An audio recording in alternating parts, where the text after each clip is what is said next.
Bonjour à toutes et à tous et bienvenue. Aujourd'hui, je suis venu vous présenter le projet Niambot et vous dire en quoi est-ce que Niambot est utile lorsqu'il s'agit de travailler avec des outils d'intelligence artificielle tels que des assistants de type ChatGPT, Claude ou Mistral. Alors, avant de commencer, je m'appelle Gabriel et je suis la personne qui a créé Niambot ici que vous voyez à l'instant là sur votre écran. Et Niambot, justement, c'est un outil qui s'appuie sur les données publiques françaises, d'accord? Sur sur tout le catalogue des données publiques françaises pour fournir des réponses factuelles, sourcées, provenant de bases de données que l'État français nous met à disposition. Et donc, en tant que tel, Niambot a la capacité d'aller rechercher justement les données qui font foi parce que nous avons accès directement au catalogue de données françaises. Je vais vous donner un exemple très concret. Prenons le secteur de l'immobilier, ok? Aujourd'hui, par exemple, un utilisateur, lorsqu'il travaille avec son assistant Claude, par exemple, au quotidien, il vous arrive de poser des questions ou de demander des questions sur le prix exact de l'immobilier en France, d'accord? Le souci, c'est que Claude, comme ChatGPT, comme Mistral, ces assistants-là sont généralistes. Et pour répondre à ce type de questions-là, sur du contexte français, comme ces assistants-là n'ont pas été vraiment entraînés ou disposés réellement à aller au cœur de la donnée française, ces assistants-là vont se baser uniquement sur de la recherche web pour vous fournir des réponses plus ou moins crédibles. La recherche web, c'est d'aller sur Internet, de fouiller toutes les pages web les plus mieux notées qui font état du prix de l'immobilier en France. Donc, ce sera généralement les agrégateurs d'estimation du prix de l'immobilier tels que Le Bon Coin, Se Loger, Meilleur Agent, etc.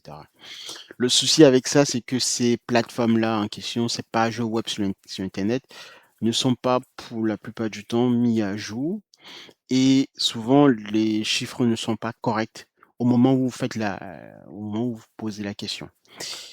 Niambot maintenant fait quoi?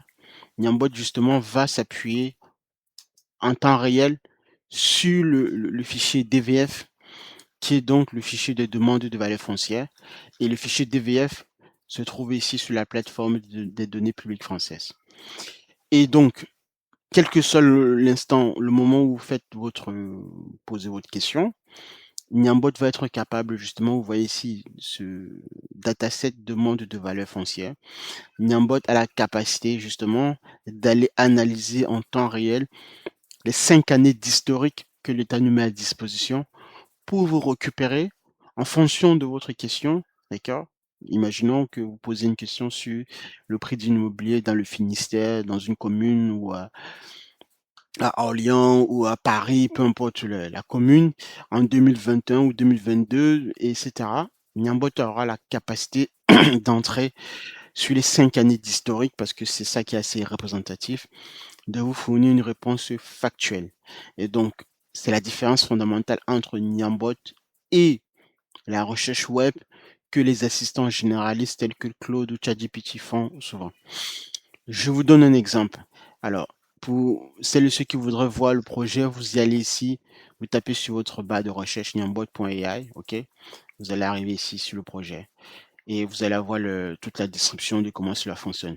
Alors, cela fonctionne précisément sous forme de MCP, sous forme de modèle contexte protocole. C'est-à-dire que vous allez connecter votre IA du quotidien, d'accord? Vous utilisez Claude, ChatGPT, Gemini ou Mistral ou Copilot, peu importe.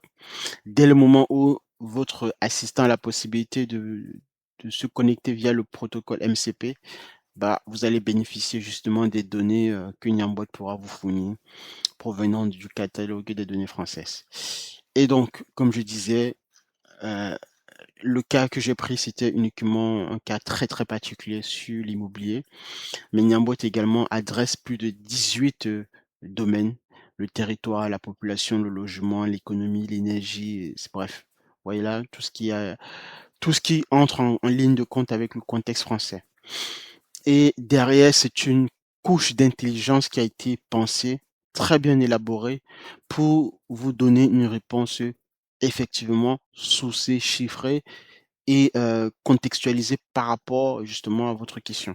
Donc ce n'est pas uniquement aller prendre la donnée comme ça brute et vous la restituer. Non, c'est une couche d'intelligence qui va s'adapter en fonction de votre question pour récupérer justement les données en question. Et l'une des différences aussi, c'est que le gouvernement, la plateforme, data.gouv a sorti, à peu près un équivalent de leur protocole, MCP, sauf que ce n'est pas du tout la même chose que Niambot fait parce que nous, côté Niambot, il y a 21 outils. Nos outils sont uniquement axés sur le fait de renseigner l'utilisateur exactement en réponse en langage naturel. Ce n'est pas de vous donner, par exemple, le nom du dataset qu'il faut exploiter parce que on estime qu'à ce niveau-là, pour un utilisateur particulier, ça ne sert enfin, un utilisateur qui n'a pas d'expertise en analyse de données, ce n'est pas assez conséquent pour qu'il puisse avancer dans sa tâche ou avoir réponse à sa question. Donc, Niambot va aller beaucoup plus loin que le connecteur que le gouvernement a pu sortir sur sa plateforme data.gouv. Donc, en termes de différence, par exemple, nous, donc vous avez ici le connecteur data.gouv du gouvernement, vous avez la différence avec Niambot.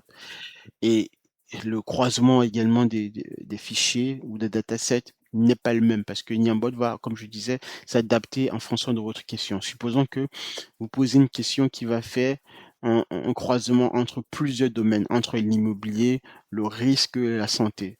Dans une question, un utilisateur peut poser une question très dense qui demande à ce que pour apporter une réponse, que l'on puisse croiser plusieurs domaines. D'accord? Et ben, Niambot va être en mesure de faire ce genre de pensée, ce genre de réflexion à votre place, justement en allant récupérer les datasets qui font foi. Grosse différence fondamentale. Et pour terminer maintenant, également, bah, je vous fais une démonstration pour que vous puissiez voir comment cela fonctionne voilà, sur votre écran. Ici, j'ai mon interface Cloud, d'accord, comme vous pouvez le voir. Niambot ici est connecté sous forme de protocole MCP, d'accord, vous voyez là, ici, je l'ai activé. Donc là, je désactive, là, j'active. Si je fais gérer les connecteurs, j'ai ici Niambot. Vous voyez là, l'URL MCP, cette URL.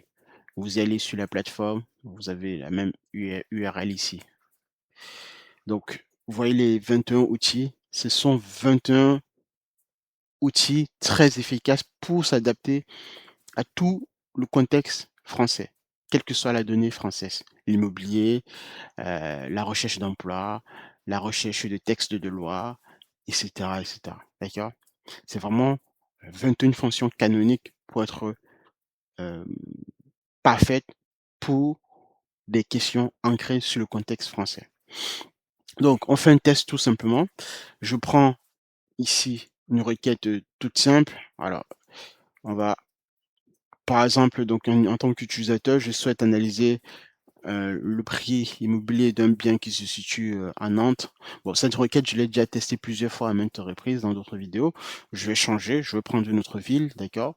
Donc ça peut être, une adresse précise comme c'est le cas ici, mais une ville également, un département, quelle que soit, le la commune en France, dans laquelle vous vous situez ou, dans laquelle vous voudrez, obtenir globalement le prix du marché de l'immobilier. D'accord?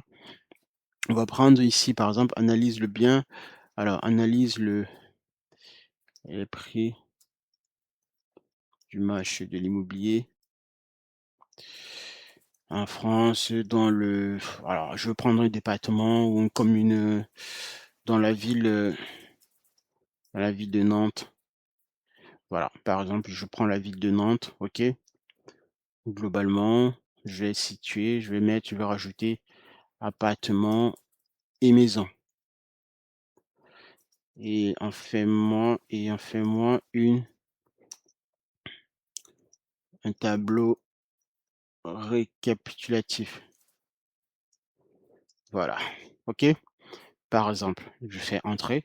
Comme j'ai connecté Claude à Niambot, le modèle Opus 5 va faire appel à Niambot pour que Niambot puisse aller exploiter toutes les données autour de la ville, donc de Nantes, d'accord? Appartements et maisons et fournir les informations au modèle Opus pour qu'Opus 5 puisse me l'afficher sur mon écran de manière, très conforme et en bonne et due forme, quoi. Donc je lance la requête. Donc là, le modèle commence à réfléchir. Il fait appel à des outils. Donc là, Agnambot sur la fonction analyser le marché immobilier. OK? Donc là, vous voyez bien, c'est en direct. Je fais la démo en même temps que vous. OK? Donc là, une fois de plus, au fur et à mesure, Agnambot analyse les données et fournit les données, les faits, les chiffres sourcés à Claude pour que Claude puisse avancer dans sa réalisation de tâches.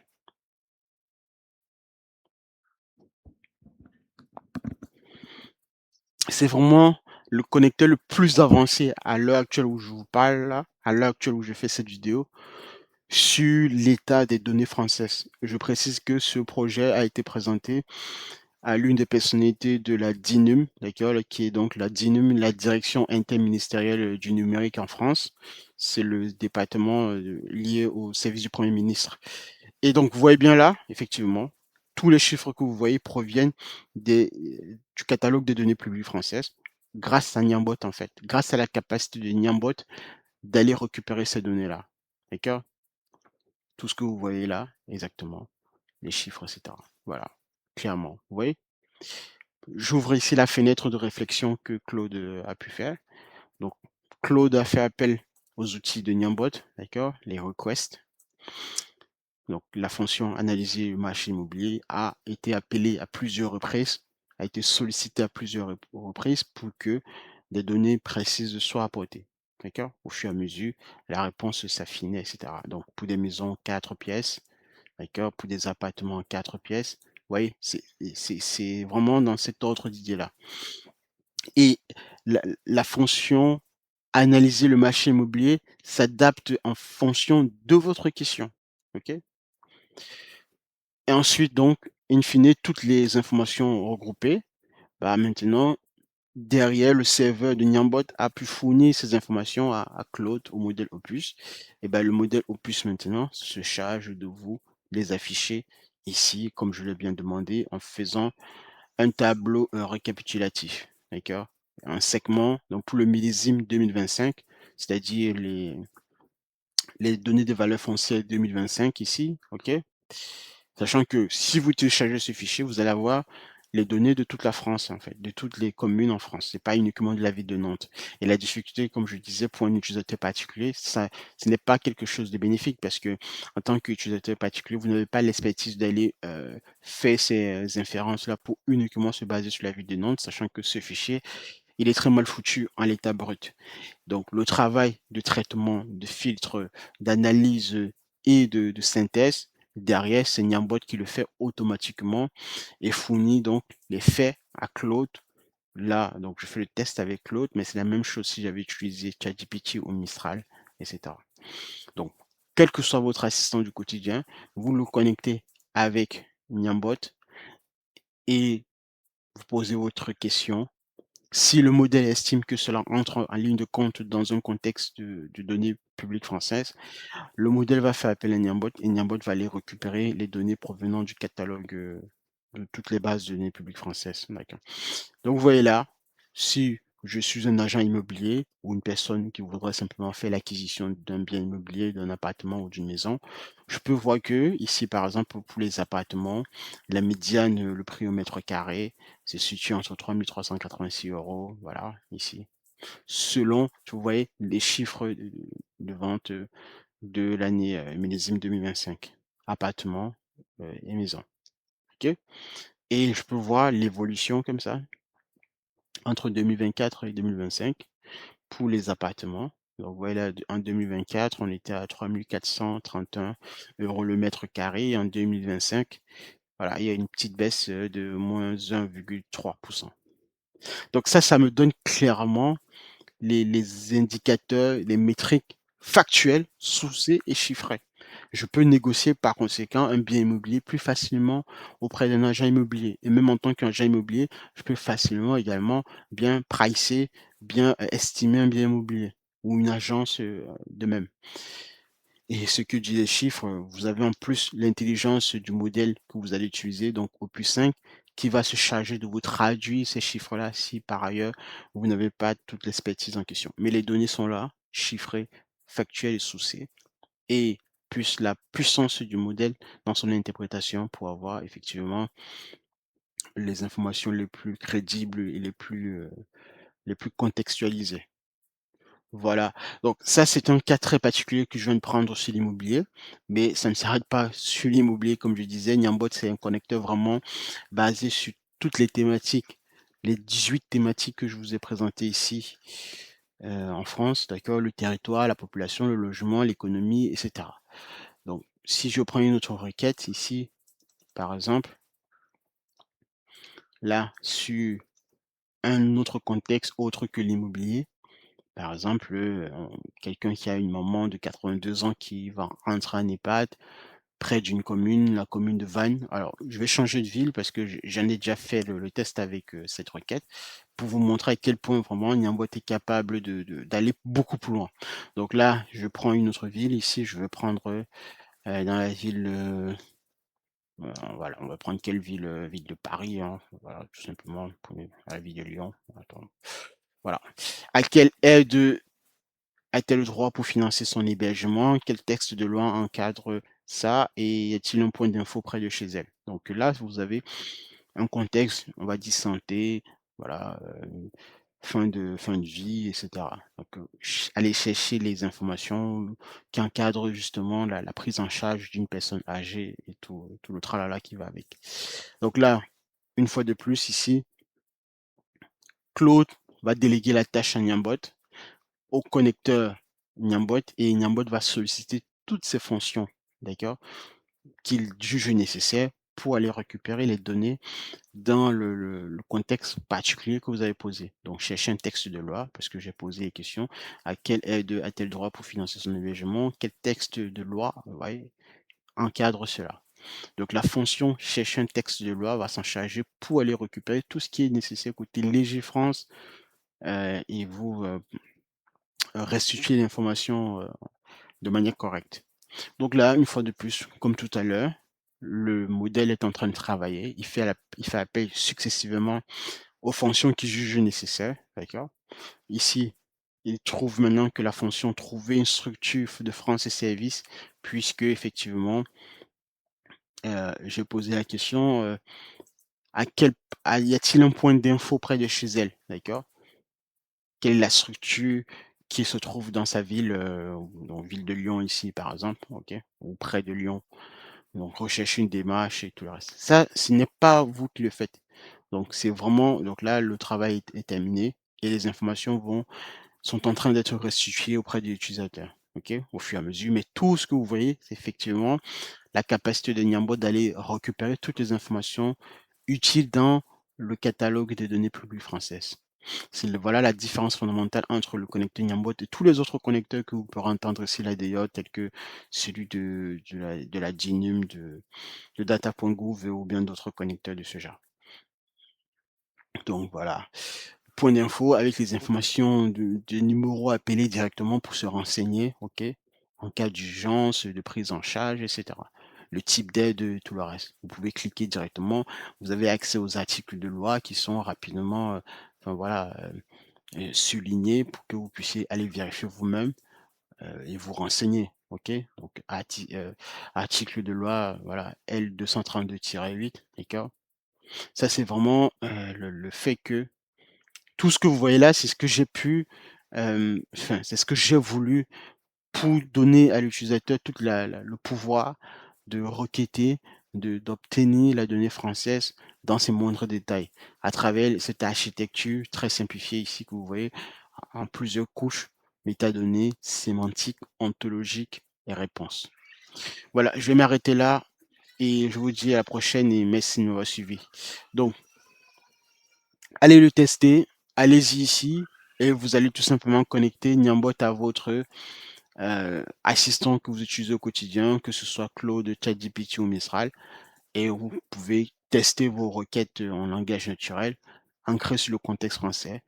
Et là, typiquement, vous voyez que dans les 2 cas, Claude n'a pas fait appel à de la recherche web, mais il s'est basé sur Niambot pour aller récupérer les données, sur le contexte français parce que Niambot en a la capacité. S'il estimait que Niambot ne répondait pas à cette tâche-là, il allait faire de la recherche web. Mais là, en l'occurrence, il a bien compris que Niambot était en mesure d'aller faire ce travail de fond, d'aller respectivement aller fouiller la donnée française et d'apporter le contexte français dans les moindres détails. Donc, je suis l'ingénieur et le cerveau pensant qui a mis cela derrière, d'accord, dans mon garage. Typiquement, aujourd'hui, je vais terminer ici avec une autre information, c'est que aujourd'hui, vous avez tout à votre disposition pour créer des outils très puissants. Quand je parle d'outils très puissants, je vous parle des systèmes d'architecture. Bien sûr que cela va demander une expertise de compétences très, très, très vaste et très pointue en matière d'informatique, de compréhension des systèmes d'architecture, de bases de données, de relations entre objets. Mais dans tous les cas, le socle, l'infrastructure aujourd'hui est d'autant plus présente pour vous permettre d'aller plus vite qu'une entreprise, au même titre qu'une grande entreprise auparavant. D'accord? Ne soyez pas bluffés par les différents modèles ou le buzz là d'ailleurs autour des outils d'intelligence artificielle. Vous avez aujourd'hui la puissance nécessaire pour aller beaucoup plus vite et aller mettre sur pied des outils très très intéressants et variés. Si cela vous intéresse et que vous voudrez aller plus loin dans la connaissance et dans la compétence de mettre sur pied de véritables outils d'intelligence artificielle, vous pouvez me contacter, vous pouvez commenter, etc. Et bien sûr, la prochaine fois, je ferai une vidéo là-dessus et peut-être vous donner d'autres informations là-dessus, sur comment faire, par exemple, ou créer ce genre d'outils. Mais si les amis, restez concentrés, je vous dis au revoir. À la prochaine.